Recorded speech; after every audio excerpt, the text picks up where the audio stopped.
Good evening, good evening, good evening. It's Ruth Marquise. Welcome to Ruth in the Bag. Yeah. All right, welcome to Ruth in the Bag, where we get our money and our mind right. All right, so I want to apologize for yesterday's no Ruth in real estate. Um, I just was trying to come up with the perfect topic, and then I was just like, pass. So I don't know what the frequency is going to be. Maybe twice a month. Maybe I'll be back next week. I don't know, but yeah, we're going to work on that. So today we're going to talk about your values and what as it relates to money. Okay. So there was once upon a time I didn't value like a savings account.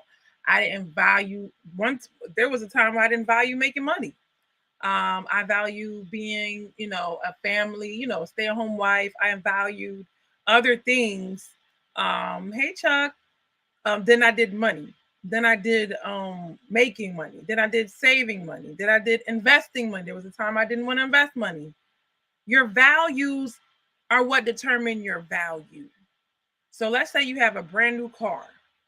You would have to value a brand new car because anybody could have a car that gets them from A to B. But if you're like, oh, I must be seen and I must look good when I drive my vehicle, okay?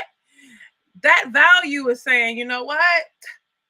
That is important that your car has to be up to par, right? So then you go ahead and buy that. But then you could be a person that has the same amount of money and say, you know what? I don't value a brand new car. I value a new used vehicle, okay? Because I don't want to lose that money. If you value like the money that you save, the money that you make, thank you for hit the like button, yes, and subscribe to our YouTube channel. Thank you. Hey, he says, hi, beautiful Ruth. Hey, Chuck, how are you? So some of the values that we have are what leads our wallets from being fat to little. So we have a bunch of things that we need to talk about. Even when it comes to relationships, guys, there's no part of me that can pull away the money from the relationships to what's the other show? To the real estate. It's all gonna be in one, right? It's just the focus of the day. Hey, Anthony says, good evening, beautiful. Happy New Year. Happy New Year. How are you? Yes, this is the money show. Hey, Anthony. Hold on, let me push it. Yes, absolutely. Thank you. So if you valued hard work and saving for your retirement, you have money in your retirement. If you didn't and you wanted to have fun, you prioritizing having a good time, then you probably don't have that much saved when you retire, right? Because it's one or the other. Opportunity cost, right? Hey Tim, how are you? Is it Nigel? Tim? I'm sorry. It's been a while. So the values that you have when you were young start to play a major role in your finances. I'm gonna say it again. The values that you have when you are young tend to play a major role in your finances. It's Tim. There you go. Hey Tim, how are you? All right. So let's say you saw your parents they start to scrimp and save, or maybe your parents had to buy the nicest outfits, right? I'm on the opposite end of that. I was a little Haitian girl that went to the American school, even though I'm American, right? They didn't put a lot of value into clothes. They didn't put a lot. I got teased for it, but it's okay. So now I don't value clothes the way everybody else values clothes, or I will merge the two cultures. Look good but within reason, right? And then you had the most important things to my parents is where you lived, where your children went to school. So that's important to me, like making sure my children had an education and had a safe environment. So those things, while somebody else might go and live somewhere in the hood where it was, they flipping in the danger spots, right? Now they flipping everywhere, right? But they were flipping in the danger spots. So it will be okay for somebody else to go to the danger spot Like the house look good. I got stainless steel. I can show off on social media. This is important to me. How I look matters, but how I actually live is a value system. Like, okay, I gotta know that it's authentic to me. I'm just using myself an example that okay, where I live matters, how I live matters. You know what I mean? Or maybe there's somebody that's a neat freak. Oh, they a neat freak. They clean everything. Everything's perfect. When it's time to go to work, they cleaning, but they're not on top of their bills. They're not personal growth. They're doing their thing. They're taking care of all of these things, but they don't have. They can't keep it together. You come over, it's messy. Your values determine your decisions, and your decisions determine your life. So that you want to have is all about your values. So do me a favor, 1 to 10, 1 to 20 on a piece of paper tonight before you go to sleep and write down things that are important to you. What are your values? Do I value having a good time? Do I value good food and experiences with people? Is that what I value? There's nothing wrong with that if you're financially prepared for it. Or do I value travel? Or do I value having money in the bank? While I was looking up our culture's value system,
who knows? Here we go. We're back. Sorry, guys.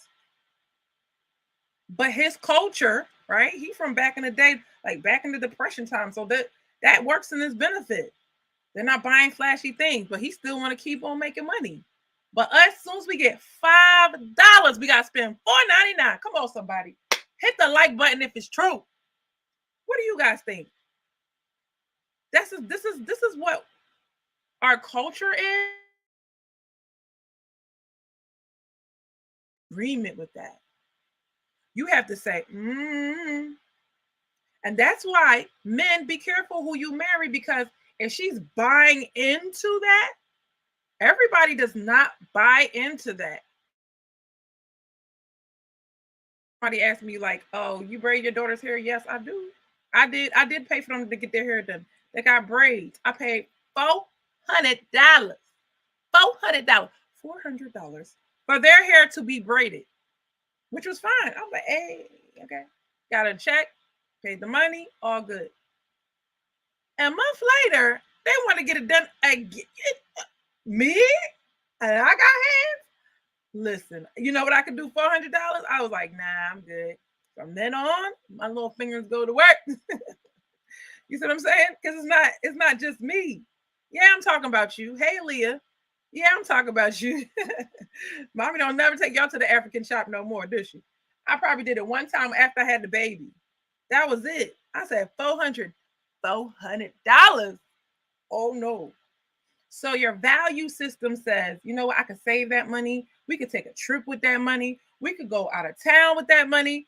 I don't want to give it to them. I'm not giving it to them. And it's okay. Thank you for the hearts. It's okay. You have to determine what's important.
Okay, my friend, be very, very afraid because sorry about that, Facebook.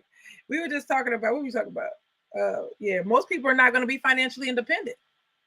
You see how they make it, but do you see how they save it? Do you see how they invest it? And if you could take tips, go learn how to dribble that ball the way they do. Go learn how to invest the way they do.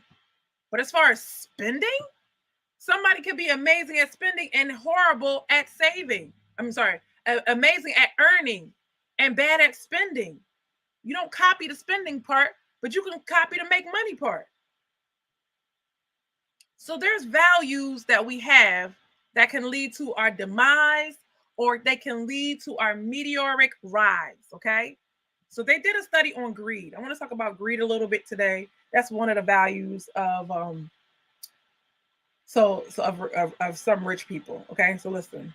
There was a study done, and it was 100 pairs, right? And at this university, they gave people 2 times more money to start, 2 times the salary. It's like a monopoly game. So 2 times the salary every time they pass go, and 2 dice to roll, so they can move around the board a lot more. Sounds like America, right?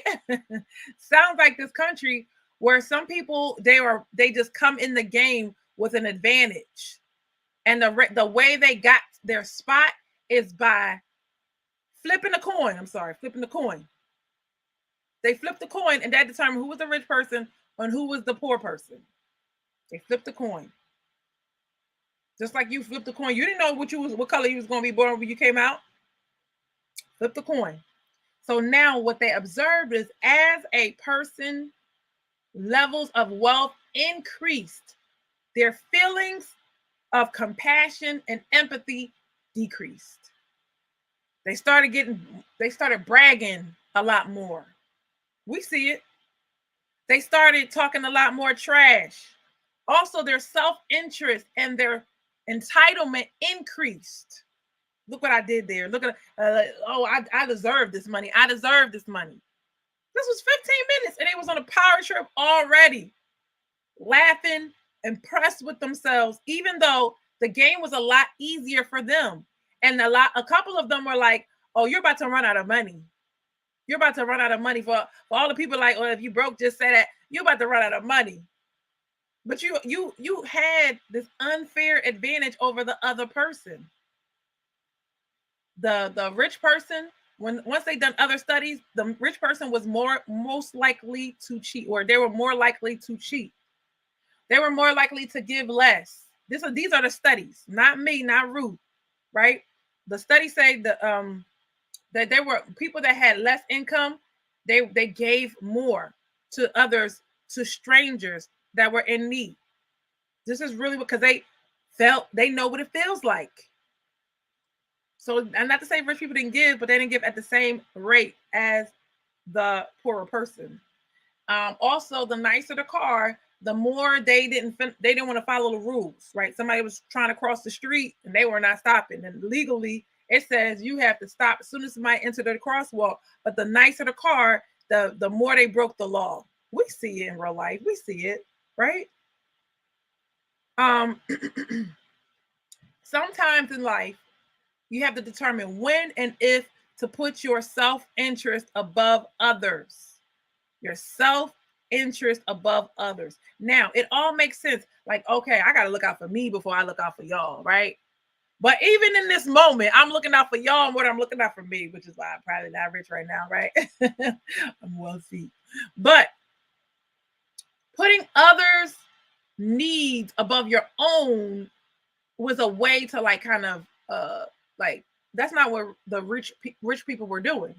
They as they go up, they put their own self-interest. I watched how some politicians would talk about a whole country as if, oh well, if they sunk 10 feet into the ground, meaning if they all just died and we just lowered the whole island, the whole country, it wouldn't matter to us whatever's going on with them. That is zero empathy and compassion for human life. But this was also one of the most powerful and richest person. Now, I don't believe all rich people are evil. I'm just saying what I have observed. You have to observe it. So yes, you could become rich, but leave all of those values alone, because that same person that's rich that's not happy, that's on drugs. You be like, why are they on drugs? What's going on? Because how you got it matters. How you got it matters. And once you thought it was everything, you gave up this, you gave up those important people to you to get this thing that called riches, right? And now you feeling empty. You don't have this, you don't have that, you don't trust nobody. You have all these feelings and situations, and you're not prepared for life. You don't have that connection. You don't know where your value system is. A lot of people sell their soul for money. Well, when we really think about it, then when they say money doesn't grow from trees, it does. I'm sorry to tell you, right? It's not even a real thing. But we're here on this earth, and we need it, and we got to deal with it. But let's call a spade a spade. It's an idea. It's really an idea that's backed by the government. So moving on. The wealthier the people were, the more entitled to the wealth they felt. The wealthier people were, the more entitled to the wealth they felt. So let's talk about the definition of greed. It's an extreme or excessive desire for resources, especially for property such as money, real estate, and other exchanges of value. So it's like, as a poor person, you just want to be able to live life a little bit easier, control your certain things. But it was like almost like the rich person was like, they were never satisfied. They were never satisfied. And they wanted more and more. And then they felt more entitled. And it was all about them. And not about others. But what the research also showed was, when you show them that, okay, they put a person that was in distress in front of them, and then they helped that person. Now they were doing the same thing as the poor person, where they felt empathy, compassion. They wanted to help that person. I mean, maybe they were always surrounded by rich people. Maybe they didn't.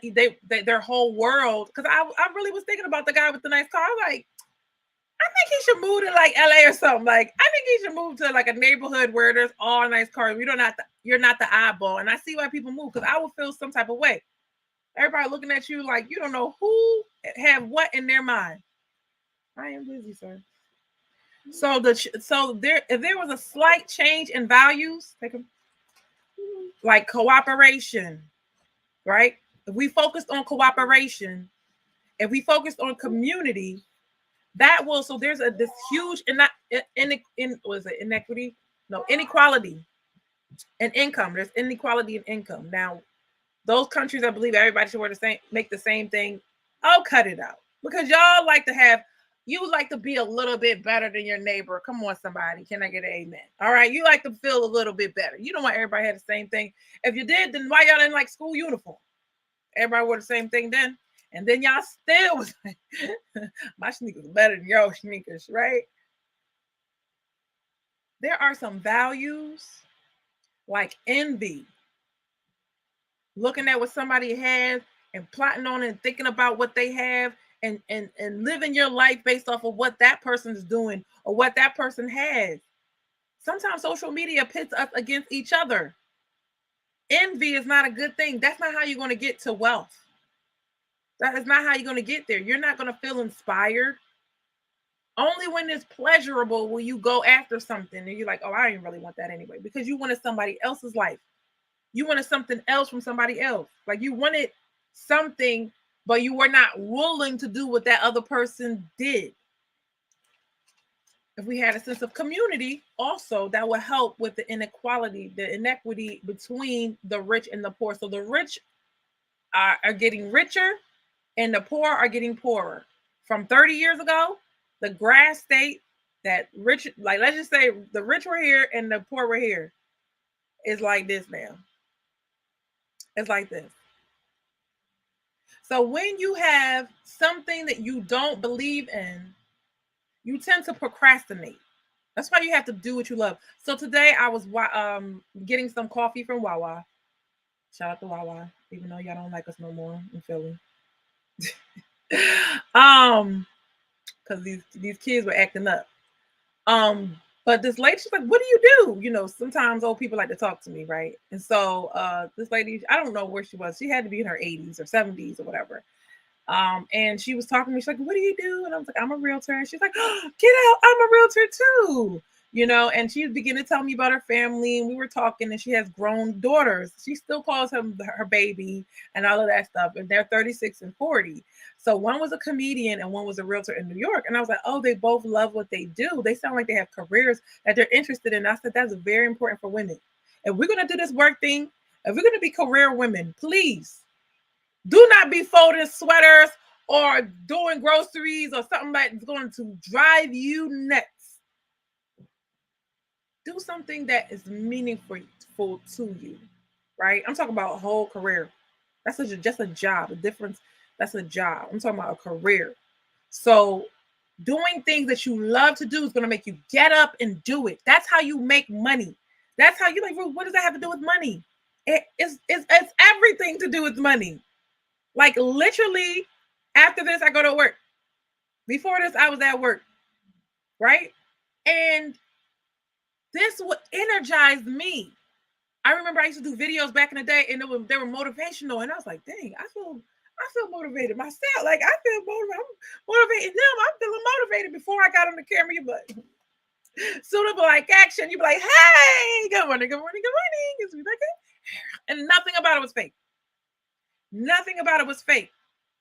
I loved it. I love to motivate people. I love to inspire people. I love to have connection. I didn't understand it. While I was looking up the values, I was like, oh, that's me. I was like, yeah, I know when you see me on Ruth and relationships, I'd be like, get it together, ladies. But in real life, aren't I a sweet mom? Am I a sweet mother? Yes. Thank you. Don't come on camera, child. So I'm a sweet mom. I'm a sweet person. I say hi. I give people like compliments, make them feel good, and it's genuine. I'm not really like I'm far from a butt kisser. Like that's not my thing. I would no. But I'm like, oh my gosh, y'all look just alike, or you guys look amazing, look beautiful. Da, da, da, da. Like I always give people compliments. Always, they're like, oh, thank you so much, because nobody says anything nice to people anymore. That's important to me. That's a value to me to connect with people. Like I'm just so friendly. Like the other day, I didn't even know it was like going to be. I'm like, wait, how did this turn into a business conversation? I ran into one of y'all on Facebook. Hey, shout out to my Facebook friends. And I ran into him more than one time. And I was just like, look, check out, look how big my daughter is. I'm trying to tell you, I have an 18-year-old, right? And awkward, but whatever. And it turned into like a real estate conversation because I was like, oh, I didn't even think I was gonna go there, but that it popped in my head like, oh, okay, we buying a house. So the value of I want to know how you're doing. I want to include you. Like I want you to feel comfortable. Like when we see each other on the street, like you know what I mean? Like those are important things to me. And it makes people trust me, and they know I'm gonna serve them. They know I'm gonna take good care of them. And then they get to see it play out in real life. And then they'd be like, oh, I'm so glad that we chose you in real life to come and represent us because we know what you're about. We see your work ethic. We see what you do, Ruth. So I'm going to keep going. Warren Buffett, by the age of 11, read all the books in his library about wealth building. Hope you can hear me. About wealth building. By 11. Ran out of books. So he was serious about it. He was serious about his growth. When you're not serious, when you don't know why you're doing something, when you don't know what makes you show up, right? I had to apologize at the beginning of the show because I'm like, wait a minute, I said I was going to do this. And, it has to be extreme circumstances. Like before I start missing shows, I never missed a show. It'd be like a blizzard. Like I ain't missing the show. It'd be like Christmas. I ain't missing the show. But I had to tell myself, it's okay. Give yourself some compassion. Give yourself some, give yourself a pass sometimes, every once in a while, Ruth, because that you're going to be right here. Like you're going to be right here. They know you coming back. They know you by now. They're like, where's she at? She supposed to be back by now. You already proved yourself. But that's the other part of that is don't miss. That's another value. All right. So when you don't know why you're doing something, when you have no passion for what you do, when you don't love what you do, what happens is you quit when there's pain. What does this have to do with my bag, Ruth? It has everything to do with your earning potential. If you don't find something that you like to do, if you don't find something that works for you, if you don't find something that makes you want to step up your game, no matter what's going on in your life, you're never going to make the money that you want to make. You're not going to reach no 1%. You got to find your passion. Sometimes I've seen people build a business and then they sell that business and then they go work on their passion project. So the first business that you do is to establish your financial base. Most self-made millionaires, right? Self-made, meaning they didn't get it from anybody else. Most millionaires are self-made millionaires. They're first-time millionaires in their lifetime. So they had to do what they needed to do to get the money first. And then they went and invested in their passion projects. So yes, love what you do, but you have to have a part of you that's like, maybe I don't love this 100%, but this is what people need, and this is what I'm passionate about. So I'm going to make this happen. Warren Buffett calls it tap dancing to work. Energy. That's what books do. They help you tap dance to work. I was telling somebody, I was like, you have no idea. Like sometimes these books, oh my gosh, like I had to go back and what was the oh my gosh, David Goggins, his book. Oh my gosh. I was listening to him do this Olympic type crazy boot camp, Navy SEALs training, and I was like going hard. It was in my ear, and I was going hard. I worked the hardest I've ever worked for 7 weeks straight. And when the book was over, I stopped, right? And I was like, wait, what happened? Right? That's how powerful books can be. If growth is not important to you, today I have 80 books in my library. I let them take that, but the Audible take my money. That's priority. That's priority because it forces me to do personal growth. So when I hear somebody talk about a book, I go get that book. I may not read it that second, but there's going to be a time where I'm like, oh, right now I need to focus on relationships. Right now I need to focus on money. Right now I need to focus on self-love. Right now it's like a song that you have your go-to song. When growth is an important value to you, then you go ahead and you have books that will help you understand what's going on. Give you the words to formulate the thoughts, to change the value. Oh, the books is changing your value. Yeah, you got it right here. The books are changing your value system. I'm about to give you some value, so hold on. So when you're taking on somebody's low value system, that's when you procrastinate. That's when you make up reasons why you can't do it. You could make up excuses because it's somebody else's value system. It's not yours. But when it's authentic to you, it's something you want to do. It's something you're passionate about. I could do Ruth in relationships every day. I'm being really honest with you. But, and I could do real estate in my sleep. But it takes a little more work mentally. Like when you don't do your videos, Ruth, it takes work to get back to where you were mentally.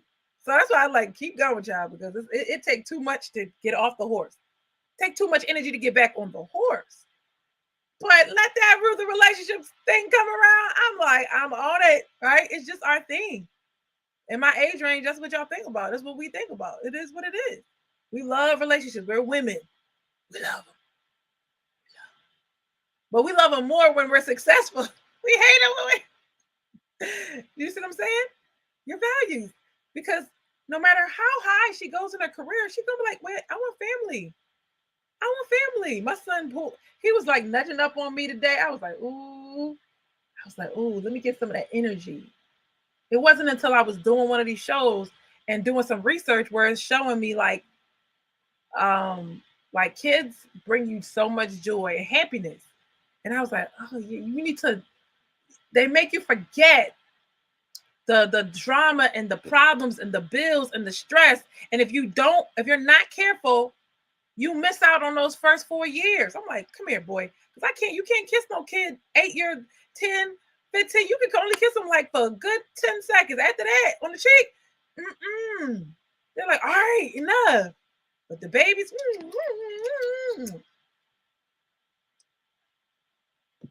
so you're sucking up all that good energy. You're all about family. These are your values as a woman. And so when a man is looking at a woman, I'm sorry, it's always gonna go back to relationships. Okay, it's good. And you don't like kids. Okay, you don't like kids, but you want to have kids with him. Where are your values? Oh. My career is always gonna come before my kids. So that AKA I'm gonna be a mency as you being a bad mom. Am I wrong? That's what they see. Or you can say, you know what, no matter what I do in my career, it's always going to be wrapped around my kids. It's two ways to look at it. What does your value system say? If your value system says I have to invest my money first before I pay my bill, ooh, now we talking. So I realized I can save all the money I want. It's going to go up, it's going to go down, it's going to go up. I can work all the time, it's going to go up, it's going to go down. But until I get my values together, that's when things change. If you want to know, hey Ruth, I'm just starting reading books and stuff like that. I say, hey, what's the weakness that you have in your life? I don't value money. Okay, go buy a book on valuing money. You see how that works? You buy the book that you need the most at the time. You buy the book that is the thing in your. I need you to switch your mindset. I remember reading the book in Success Principles, but all I really remember was the stories that inspired me. And I was like, oh man, that person killed it. It was like chicken soup for the soul. That author kind of did chicken soup again, but he kind of sprinkled those stories in there. It moved my whole soul. I'm in the middle of like opening up a daycare, don't know what to do, got money that like big problems. Yo, I should laugh at the problems that I have today because I had big problems before. And I didn't know, you know how you don't even know what to do and you don't even have the experience to say, oh, I've overcame that. Now I'm on the other side and I'm like, that's nothing. But in the middle, before it happens, you don't know. But those books, that value called growth is what helps you get over the hump. You listening to something. I did something that I remember being stuck and at the desk, at the table, and I just kept going to work. It was no kids there. I had to watch one kid or something like that. And I mean, he was just old, like it was nothing to do. And I had no money. They told me I need a fire alarm system. I didn't know what to do. So I was listening to Jim Rohn, and he was like, you need to write down your plan. And he's like, write down every single step that you would need to do. And then I want you to take one thing and do it, and take another thing and do it. And that, don't you know, little by little, I started making progress. And then the money came out of nowhere. Nowhere. Family member got a loan for me so I can pay for the supplies so I can get it done. I didn't have $5,000 to put no fire alarm in somebody's property. But I had to change my mindset about the problem and not be stuck and not sink in the problem and take it little by little and step by step. That's a strategy. That's called resilience. Aaliyah, Deja, come get him. I got help now. I got help. All right.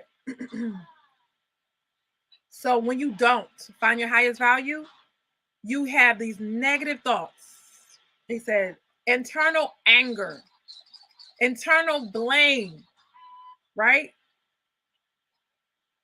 Criticism, internal criticism, and depression. ABCD of negativity, right? And your self-talk is a way for you to have realistic expectations. So I was listening to somebody this morning, and she said, I thought I was going to be so far in my life, and then I thought I was going to do these grand things in my life, but life humbled me. It happens to all of us. Life humbled me. So when you don't know what your highest value is, what your big why is, Aaliyah.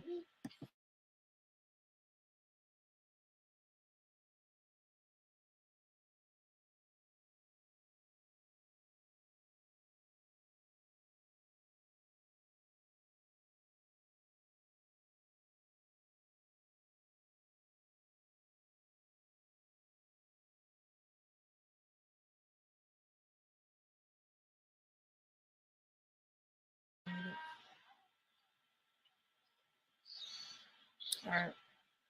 Sorry about that. Those negative emotions that you feeling and you having, they are there to make you more realistic. Okay. So that's why you need to chunk it down so you can be like, you know what? I might not be able to, I don't see how I'm going to pay for XYZ, but what I can do is this thing right here. Hold on. Because I'm not supposed to be.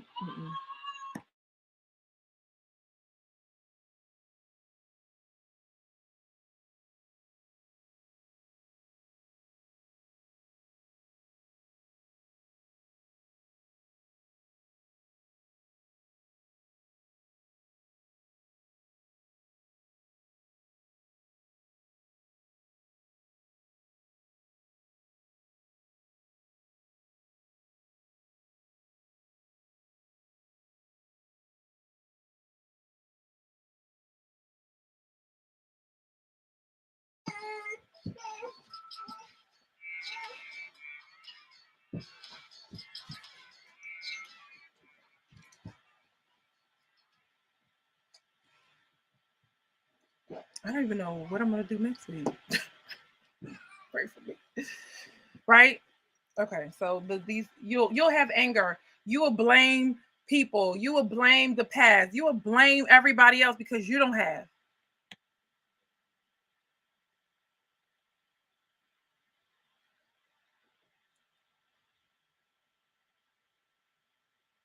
All right. So, like I said before, values shape your decisions, and those decisions shape your life. When you see yourself making bad decisions, the next time when you're like, because I could see it, I'm like, okay, when you're pulling money out, wrap it up, Ruth, pull it all together. When you're pulling money out of your savings, but it's not an emergency, but you said this was your emergency fund, you're breaking multiple values. One is saving money, and two is doing what you said you was going to do. And you're not being honest. It's not an emergency. Just because you ran out of money, it doesn't make it an emergency. The emergency is emergency. So what happens if you go in, dig in your account? You're not going to work as hard as you should have. You're not going to budget as much as you should. And then you're going to be back to zero pretty soon. And that's why your values have to be in line. You have to have, even if you had to, like, okay, man, I messed up, whatever, but you should have something in there. And what I loved is the forced savings. Forced savings, meaning it's automatic savings that's connected to your account. That's something you could do right now. Talk to the HR department and get your forced savings together. Those are values to say, you know what? I want to automatically say, I want to save my money without even looking at it. I want to passively save money.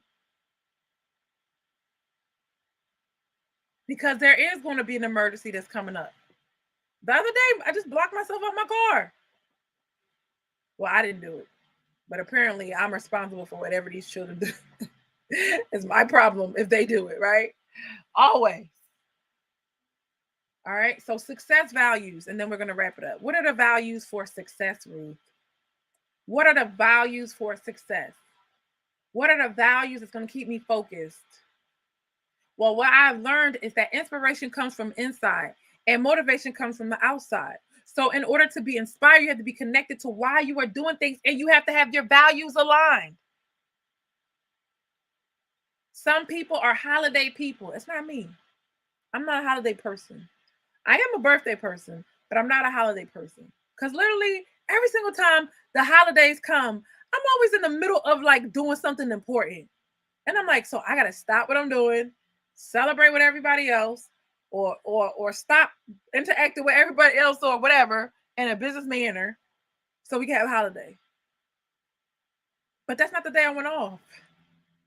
I want the day off that I went off, right? That's your value.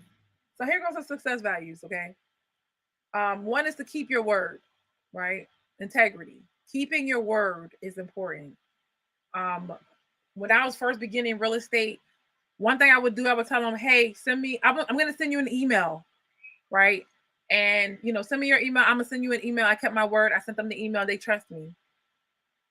I'm going to call you tomorrow. And I did it. I was very adamant about it.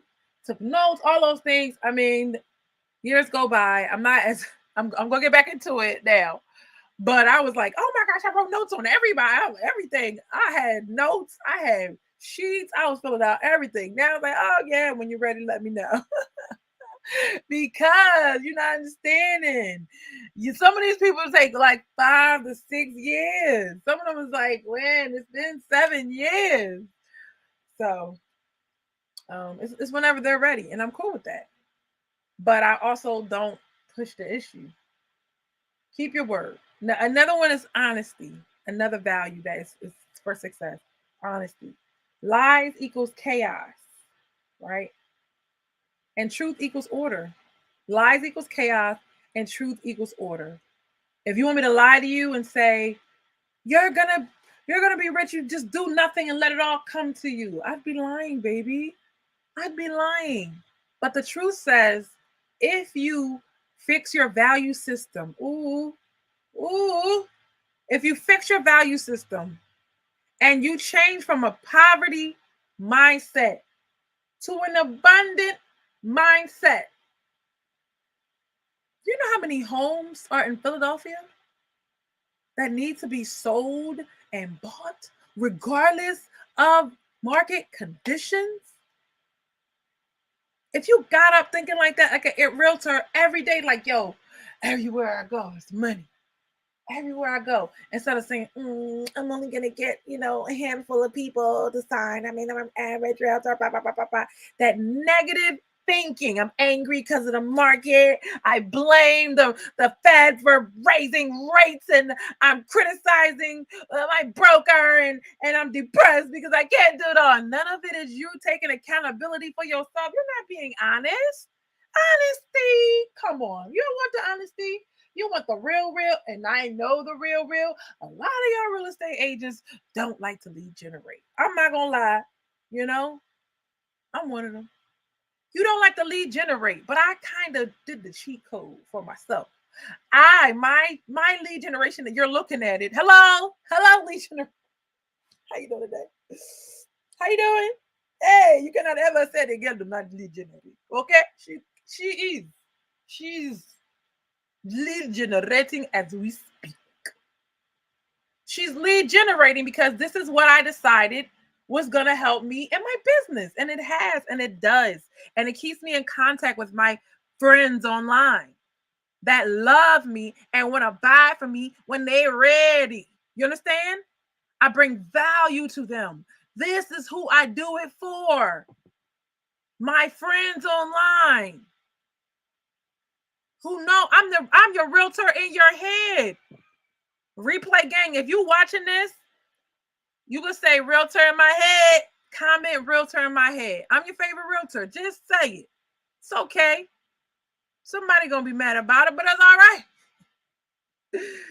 So it's so funny because I look a lot lighter on this phone than I do on this computer, and I look a little chubbier in that one.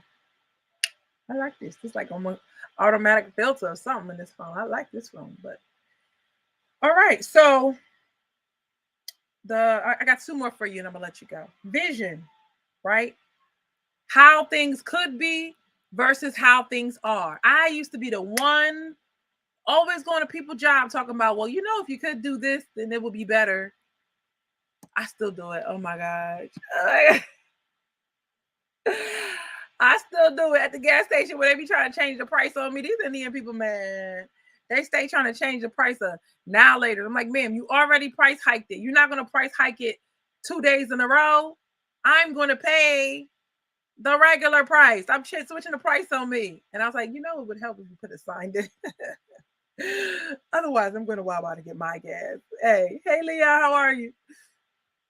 So I'm like, you have to have a vision for your life. You have to have a vision for what you want to do with your children. You have to have a vision for your finances. You have to have a vision when you're looking at people home. You're like, wow, they got a really nice home. But look how old they are. How old are they? How old are you? Stop looking at them people's house and they in Hollywood. And stop looking at them people's house and they in the NBA. And that's why I was like, when did all these, like, it was like regular people on YouTube. Now the celebrities on YouTube, it's blowing everybody's mind. Like, how can y'all live like that? How can y'all blog? And we used to be interested in everyday people. And now we think everybody else has a mansion and we don't. Have a vision for yourself. You can have a mansion, but be reasonable. Be like, all right, I'm gonna build my real estate investing career for 10 years, and then I'm gonna go get me my big house.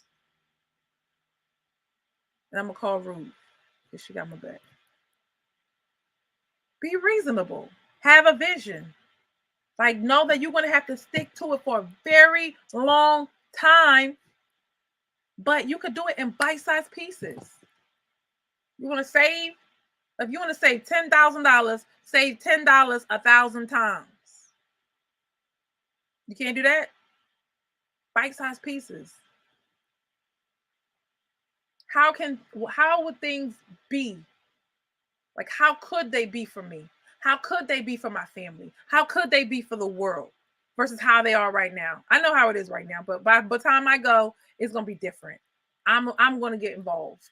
I'm gonna get some things done. I maybe can't change the whole entire world, but I can change my area. Authenticity is the last value I'm going to talk about today. The best thing I ever did, and I think I mastered it with the Ruth Relationship Show, was find my voice. So no matter what journey, like, I was very nervous. I'm like, I'm not a relationship expert. Why would I do this?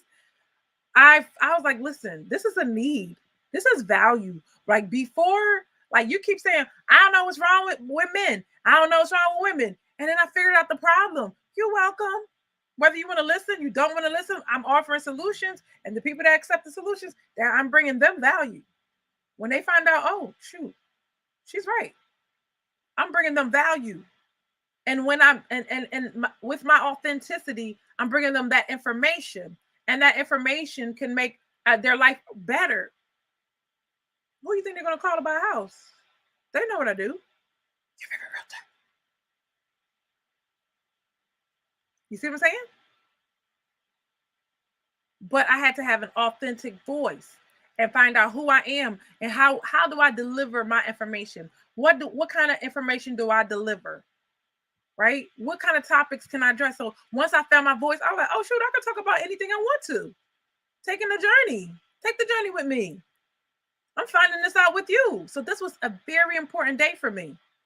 Where it's like, yo, I can break through. I can see how our values affect our money, how our values affect our wealth. And then I know that I got to find out exactly what values I need, put them in place, and I will easily be able to get to wealth. Not easy because it's an easy thing, but it's simple. A plus B equals C, or 1 plus 2 equals 3.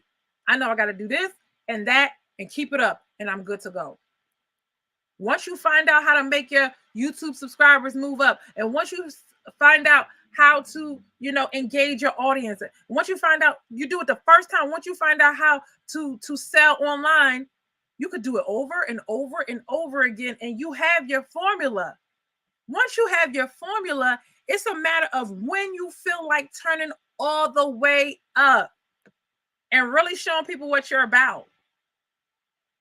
And then you take off and you get all the money that you ever want doing the things you love to do. The best people I like, the people that make money doing things they love to do. That is it, guys. Make sure your values are aligned. Don't copy poor values, or new money values. Like even if the person got new money, but they're spending it and they going in debt. You make more money, but you got more debt. Come on. That's what we do because we want to feel the effects of our money. We want to feel it now. What if you kept everything the same, kept the car, and you took the extra money when you shifted from regular to abundance, right? And you start putting that money in the stock market or in real estate or in vending machines or Toro or these business credit. Like you started investing your money and you kept your lifestyle the same for 1 more year. 1 more year. Keep your lifestyle the same for 1 more year, and then you can go off. Let them know what you got. I don't like letting them know what I got because they be coming back around like, hey. I remember one time I was like, girl, can you believe they stopped me at the bank? They said my check was too much money. Girl, next thing you know, she's like, can I borrow some money? Oh my gosh. I'm like, ma'am, I just came out of surgery. I don't know. Like, I didn't tell you that. So I can give it to you. So for me, I don't want to say nothing. I'm like, till I'm ready to share with the world. But that is it, guys. Because I value privacy. And I value hitting my goals. And then I'm going to do what I designed to help people to do. Not if you just come along and just come try to hit me with a wrecking ball and don't even care what I got going on. Nah, that's not what we're doing here. All right, guys. Thank you so much for watching Ruth in the Bag. Yeah. Guys, what do you think about this topic? Do you think your values determine your value? Does it determine, of course, not a moral value, but your net worth? Your value determine your net worth. Your values determine your net worth. And we got to stay away from the ones that can destroy us, like greed. But at the same time, there's a level of self-interest that has to happen for you to move forward. So you got to have that balance. But don't do it. Get money, but don't do it to everybody else's detriment. All right, guys, thank you so much for watching our show. I'll see you next time. Bye.